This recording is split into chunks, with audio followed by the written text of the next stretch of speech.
Финансы на кончиках пальцев. В Республиканской библиотеке для слепых имени Луи Брайля появился сборник по обучению финансовой безопасности незрячих и слабовидящих людей.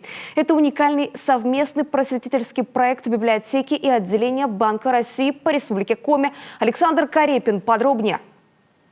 Мир финансов сложен и меняется постоянно. С каждым годом мошенники придумывают новые схемы по обману граждан. И уследить за всеми изменениями может далеко не каждый человек. Тем более это касается лиц с ограниченными возможностями. Они наравне со всеми пользуются банковскими картами, финансовыми продуктами и услугами, а потому нуждаются в особой защите. Люди с ограниченными возможностями, они требуют особого внимания, особой заботы.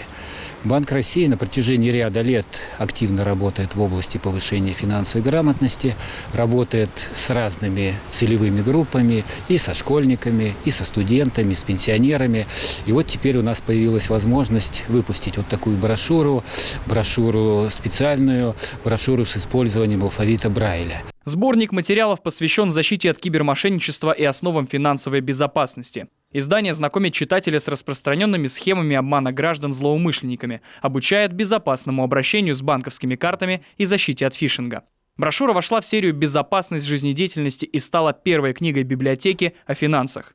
Развитие современных технологий, оно привносит в нашу жизнь не только удобство, комфорт, быстрое получение и передачу информации, но и таит определенные опасности. Развиваются новые как виды и схемы различных махинаций.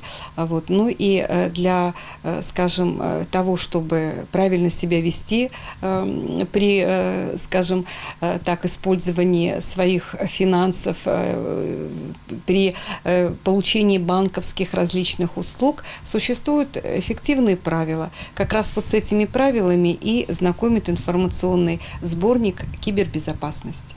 Издать такую книгу не так-то просто. Уникальным способом печати владеют немногие. Иван Ефимов работает в специальной библиотеке более 10 лет. Именно из-под рук этого мастера выходит множество экземпляров для слепых и слабовидящих людей. Иван и сам незрячий. Отмечает, что в финансовой безопасности подкован. Однако большинство инвалидов наряду с пожилыми людьми редко понимают, как не попасться на крючок злоумышленникам. В данном случае это, я считаю, полезным очень изданием. Вообще меня порадовала эта инициатива Банка Республики, что они решили на нас выйти с такой инициативой, чтобы поработать вместе, издать какую-то литературу, которая способствовала бы повышению грамотности незрячих. Помимо столицы Коми, сборник будет доступен и в библиотечных пунктах Ухты, Усинска, Воркуты, Сосногорска, Инты, Печоры, Микуни и Емвы.